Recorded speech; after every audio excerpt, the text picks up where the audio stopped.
All right. Well, hello, everyone, and welcome to the podcast. I am absolutely thrilled that you are here. My name is Billy Dees. If you've never checked out our program before, we are primarily an interview and a commentary podcast. You can find the Billy Dees Podcast pretty much anywhere podcasts are found, including Apple Podcasts, Spotify, and Pandora. Now, our listens most certainly always come from the audio platforms. Today, we are recording video as well. So if you are curious and you want to make your way over to YouTube, I'm Billy Dees on YouTube, real easy to find. Our guest today is Rachel Thompson. Rachel is on the studio line. How are you doing, Rachel? Very well. Thank you. Awesome. I'm so glad that you are here. Rachel is an author of 7 books. And she is a champion for survivors. And she is the originator of the hashtag Sex Abuse Chat on Twitter. She also promotes other writers and is known for the much used blogging hashtag Monday Blogs.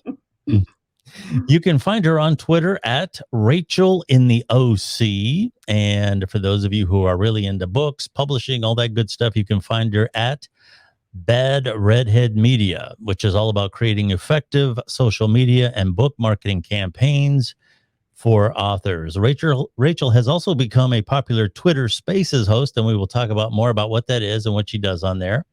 Her website is rachelintheoc.com. We're here to talk about her advocacy and her books. This year, 2022, Broken People was released and won Best in Category for Nonfiction with the Book Excellence Awards.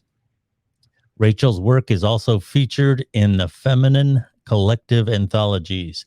According to her little bio, her little press kit, she hates walks in the rain, running out of coffee, and coconut. And I got to tell you, I absolutely despise coconut. I don't care what it's on. So gross. And I call it tongue hair. I'm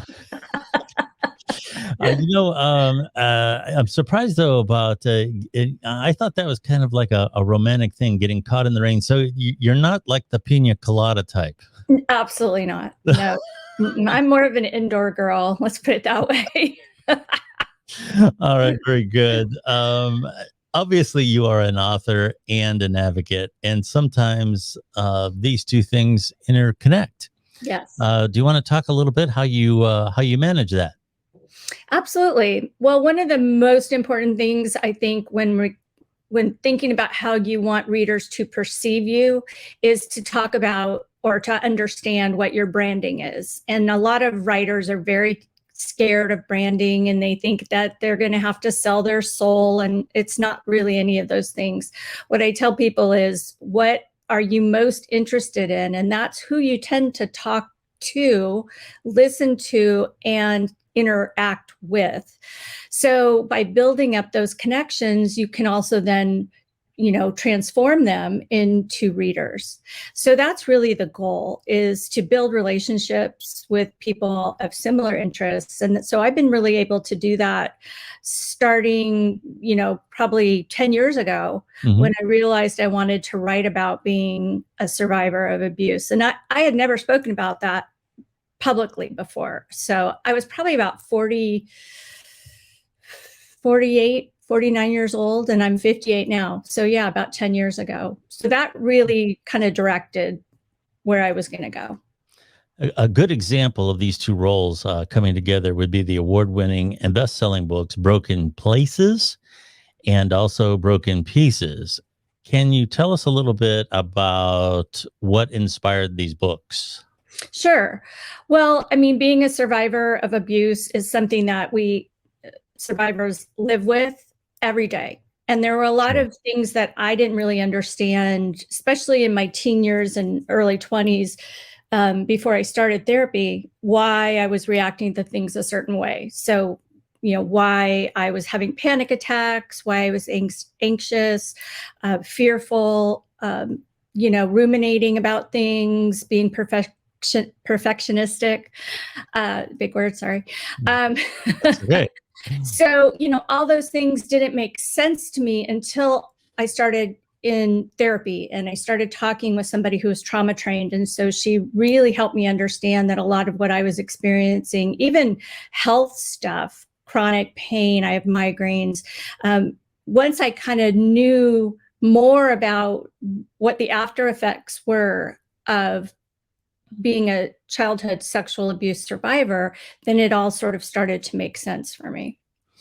One of the things that I've noticed about your work, and I've picked this up from other places as well, is being in the recovery of that kind of trauma is really more of a complex thing than what most people realize. So often we hear people say, well, why didn't you say something? Why didn't you come forward years ago?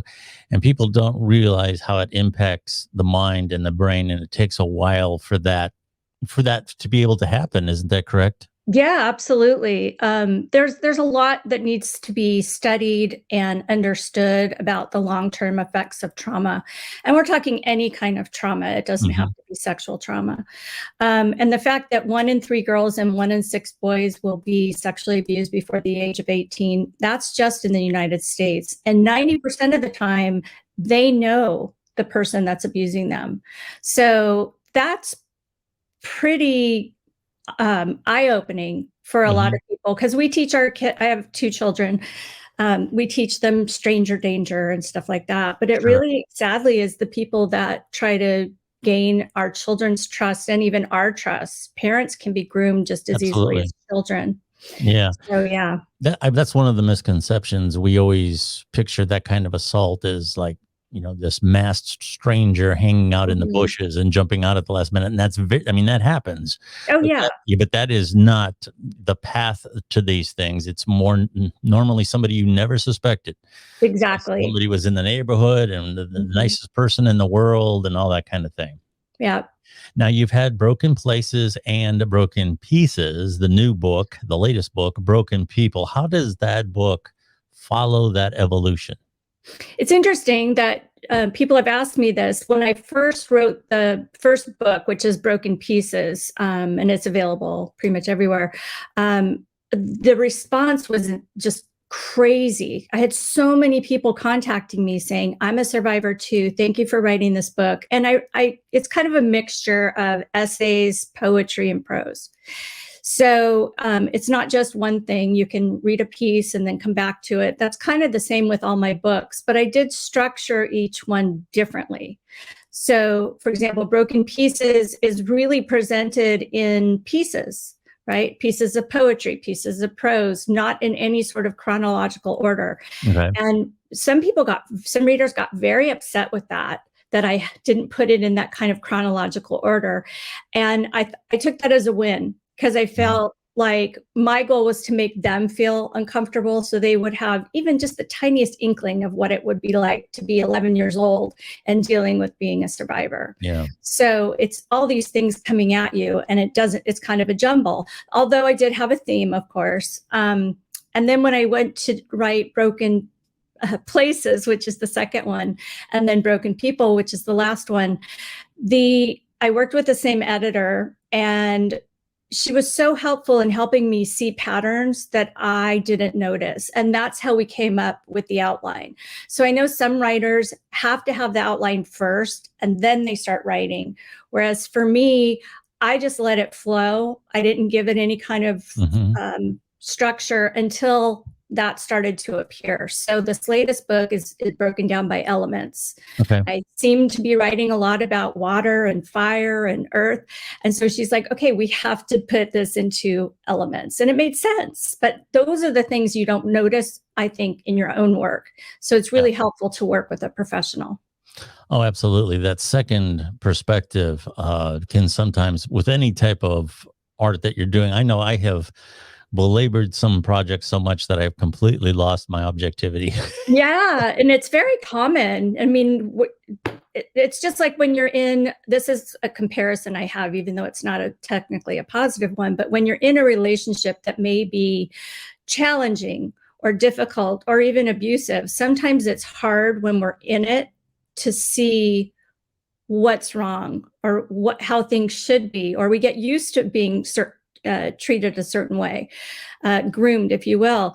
And so that can make a real difference when we're trying to get out of that situation. And it's really the same kind of sort of with writing, because we're so close to it. Sure. We're not seeing patterns. I would never have seen the patterns that my editor saw. I'm very grateful to be working with a professional team.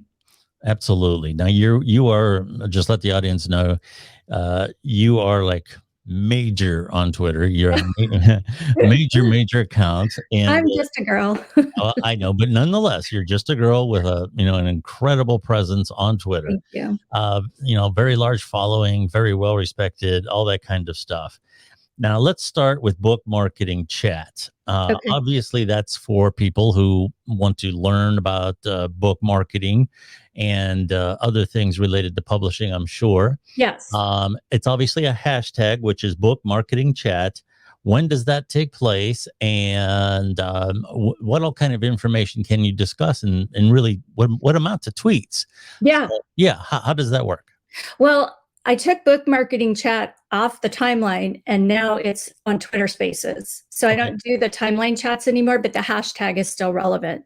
So it's every Wednesday at 11 o'clock Pacific time. So I think that would be 2 o'clock for you back on the East Coast, right? Right, that is correct. Yeah. And so every week I either have a guest, or it's myself and my assistant, who's also a New York Times bestselling author, Dr. Alexandria Salomon. And we answer questions. We have specific topics every week. I find that it can be a little more helpful, although maybe once every 4 to 8 weeks, I'll do an open Q&A. So just come ask questions. And if I can't answer them, then I'll connect them with the right people. But it's at least an hour show, sometimes longer if we're moving and grooving. You know how that goes. Absolutely. Yeah. Absolutely. We'll talk a little bit more about what Twitter Spaces is, because a lot of people may not be aware of what that is. So we'll come back to that. Okay. The other one, now, is this still a hashtag that you tweet with, sex abuse chat? That's still in the tweet form? Yeah, same thing. It's a space. So I do. You moved it to Spaces. Okay. Yeah. So Tuesdays at 11 Pacific time. All my spaces are at the same time, always 11 o'clock Pacific time.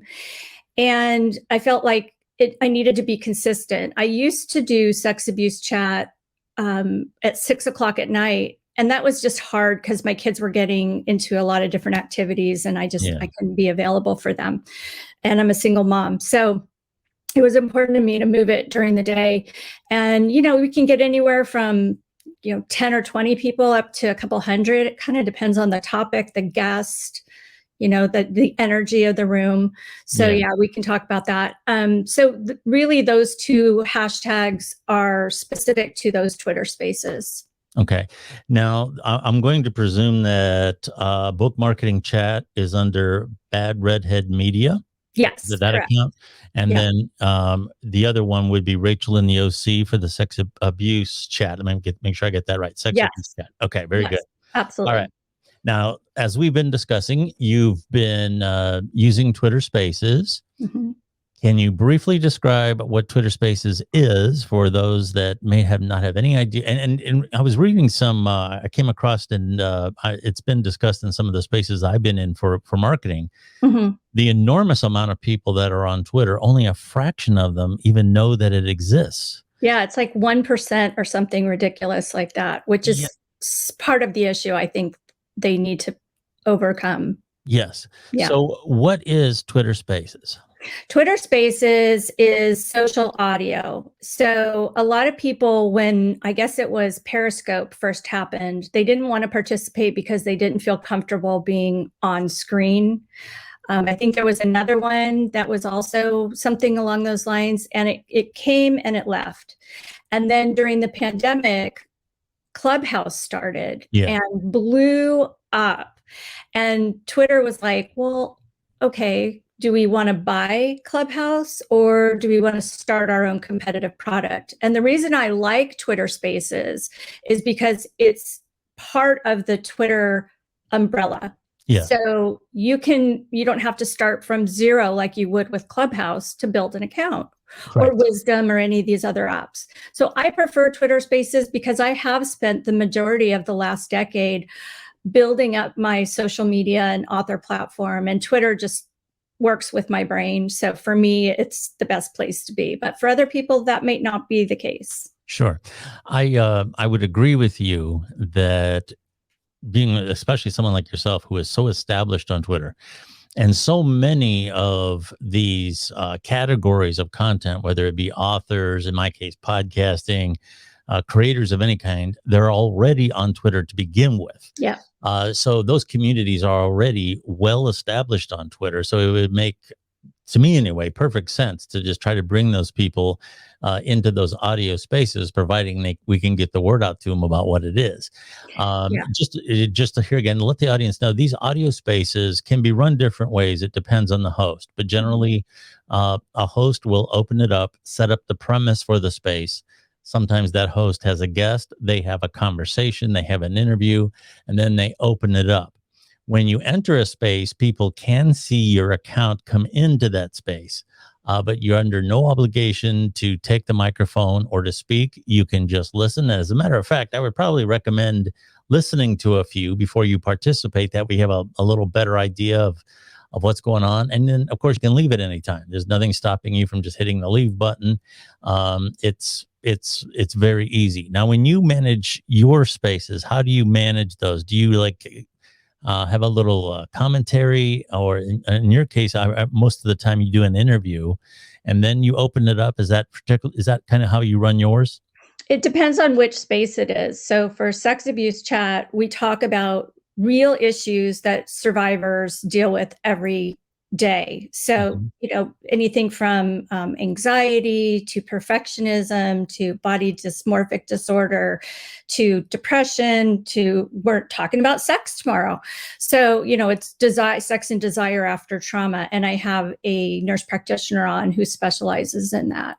So I do interact with the guests, and then I ask them questions about whatever their specialty might be. If I don't have a guest, then I'll create some content that I can share, like this week I discovered whatever it is, and so I want to share this with you, and just give people a lot of information. We talk a lot about I hate to call them disease states because they're not, but it's, topics and that survivors deal with. So we'll go through that typically for the first half hour, and then the last half hour is questions, comments, and discussion. I think it's a little more structured sometimes with book marketing chat because we're talking about one very specific topic. And so it's important to be honest with people. There's two things I think to remember. One is right now, Twitter Spaces are mobile only. So you can listen from your desktop, but you can't jump into, you can't request the mic. You can't do any of the other controls that are on there. So I always tell people, make sure you update your Twitter app. It updates like twice a week at this point. Yeah. So go in and do that and use your mobile app to participate. And then the other thing I think is helpful is to let people know ahead of time if you're recording or not. Sure. So I record all my book marketing chat spaces. If it's a very sensitive topic that I think people will be more comfortable talking about, if I'm not recording, then I don't record the sex abuse chat spaces. Because like you, I will upload this using Audio Labs to YouTube. So that's a great way to repurpose content. They actually just automatically do it for me. They're fabulous. Yeah. Yeah. And it's free. Yeah. Oh, that's a good piece of information. And we should also point out too that Twitter Spaces does not require a separate app. No. If you have Twitter on your phone, getting into Twitter Spaces is just as easy as finding a space and listening in. Kind of a side topic, but it is related. I'm not going to go into the details of this. I'm from the Ohio area, and right now there's a very controversial situation happening in Cleveland, where a very high profile quarterback was given an absolute mountain of money, and he had numerous allegations against him. Now, criminal courts did not come forward with this, did not take this any farther. He has settled some of them. And his playing status was suspended for, I believe, the first 6 weeks of this coming year. Okay. And this was on basis of rules of conduct, which is that's kind of a separate topic. A lot of people don't understand that. Rules of conduct is a different thing. For example, when I take a job as an MC, okay, and I'm hosting an event, okay, it's not illegal for me to go to the bar and have some drinks and hit on women and all that kind of stuff. It's not ethical, Right. but I would get fired if I did that, because I am there representing a large company. Absolutely. So when you have somebody, and right now that's what he's in violation of. The reason that I'm asking about this, I don't want to discuss the details, is guilt or innocence and all that. Sure. But I've been following this on Twitter, and here in Northeastern Ohio, when these types of stories break, they do impact survivors. I've noticed that a lot of them end up having to talk to their counselor and all these other things. It's very triggering for them.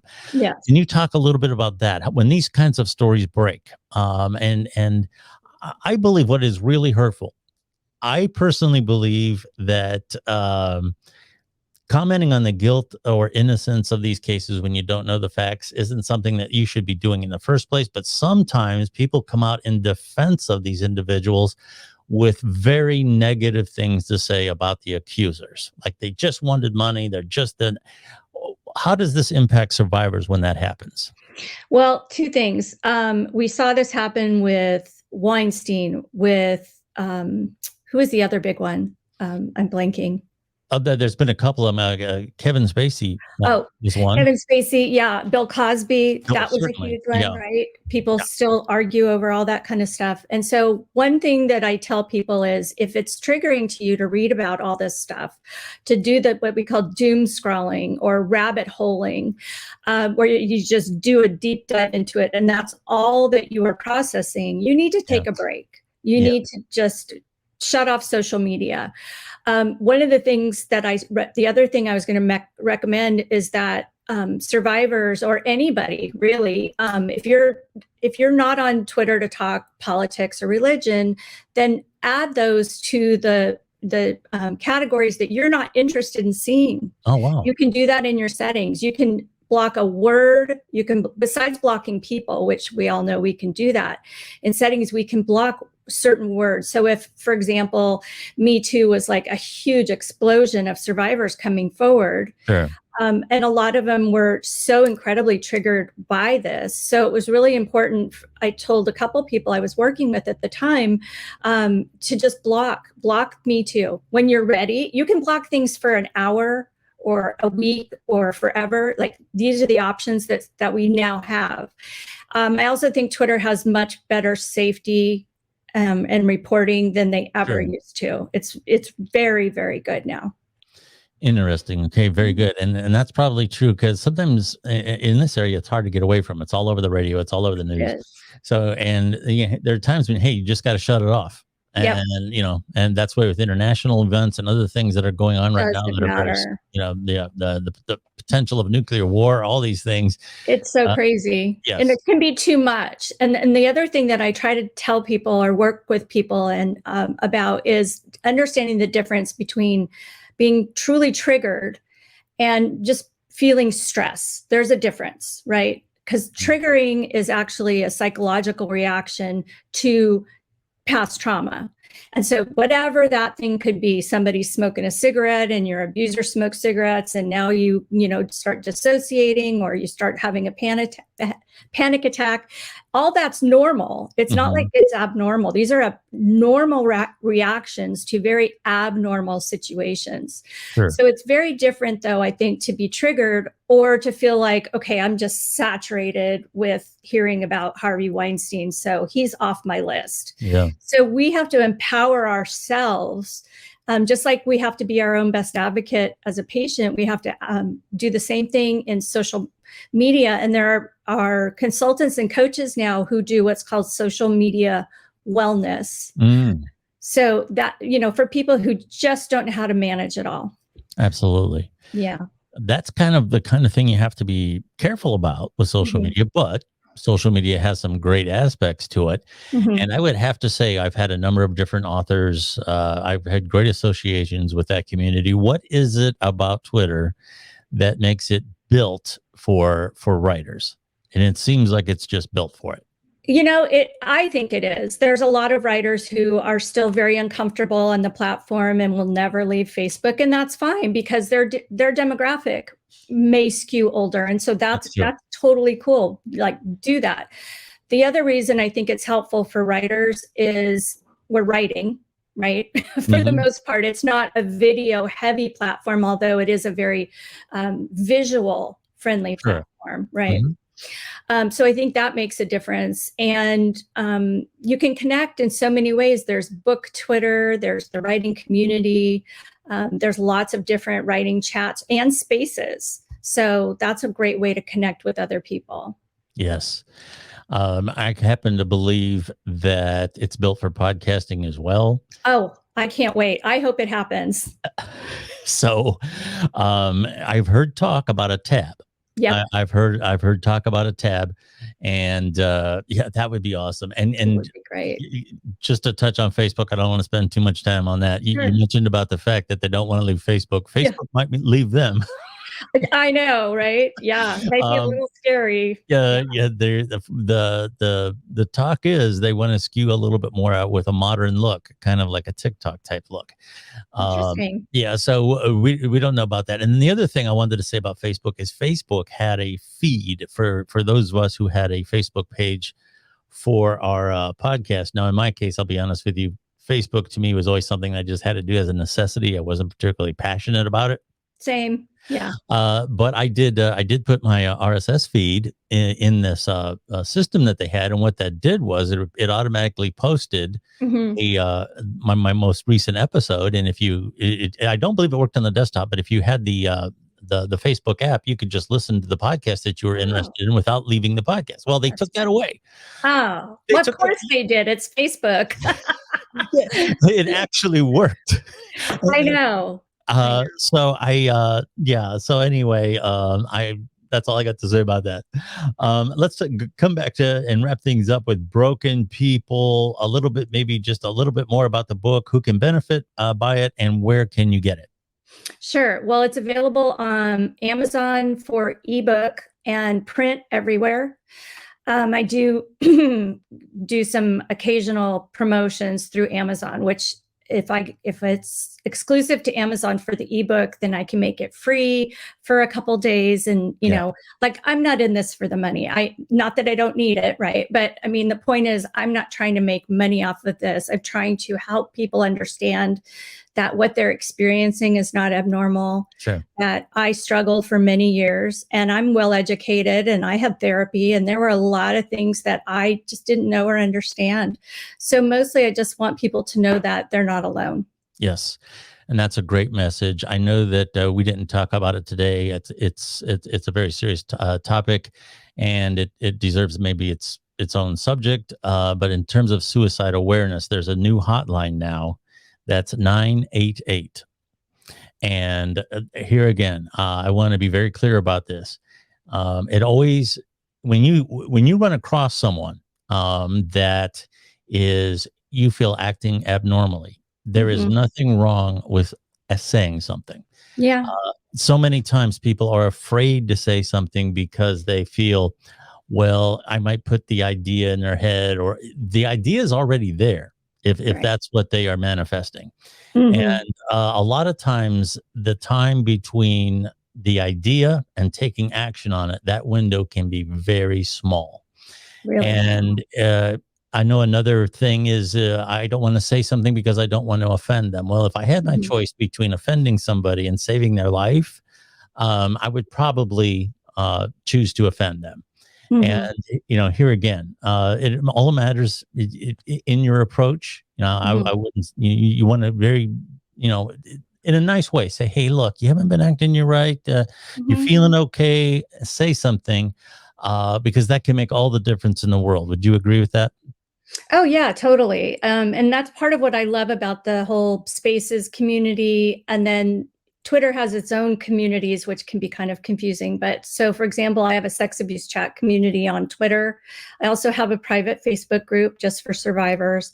And I created these spaces so that people would feel safe in sharing whatever it is they may want to share outside of that 1 hour space. And so it's really nice that people will check on each other. Haven't seen you at a couple spaces. Yes. Is everything okay? Yeah, I'm a little bit of a mother hen to some people, but I realize we're all adults, but sometimes when someone just kind of disappears, you just want to make sure everything's okay, and there's nothing wrong with that. No, there's nothing wrong with that at all. And here again, getting back to that, the stigma of, well, I don't want to offend or I might do harm. Let me tell you something. Every study that has ever been done in terms of self-harm and suicide awareness says saying nothing is far worse.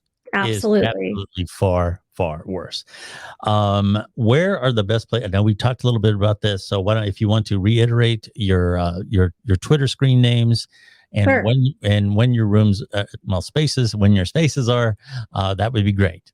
Okay. My Twitter for Rachel for my Broken series is Rachel in the OC.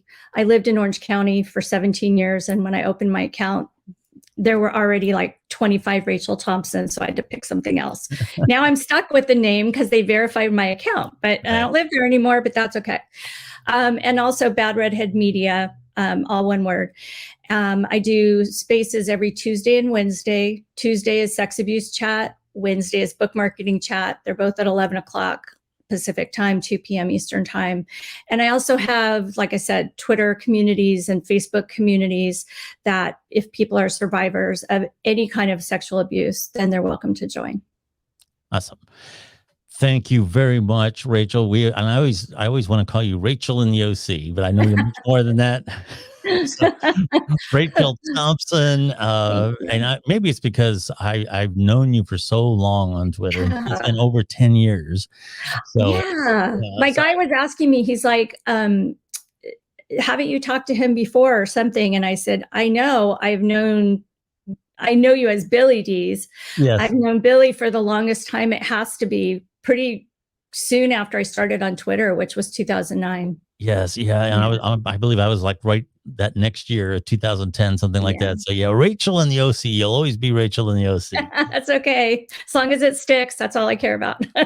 All right. Well, thank you very much, Rachel, for being on today. The audience, once again, you've got to check her out on Twitter, especially, there's she's got so many things in her wheelhouse between the advocacy, the authorship, the marketing, such a value to check out on Twitter. Please do that. Rachel in the OC, at Rachel in the OC. Sure, absolutely. I'm Billy Dees. Thank you very much. You can find me on Twitter at Billy Dees, and just be nice. That's all I ask for. Isn't that nice? We just want people to be nice. We just want to, just be nice. So anyway, and like me. Yeah. But I'm just teasing. Anyway, thank you very much for listening to our podcast, and we will be back again next week. I'm Billy Dees and host of the self-titled podcast, The Billy Dees Podcast. We are primarily an interview and a commentary-based podcast featuring authors and creators talking about their craft, advocates for community issues, and myself and an array of co-hosts discussing current events. There's no partisan ranting and raving going on here, just great content. You can find the Billy Dees Podcast on your favorite platform and on Twitter at Billy Dees. Thank you, and I hope you listen in.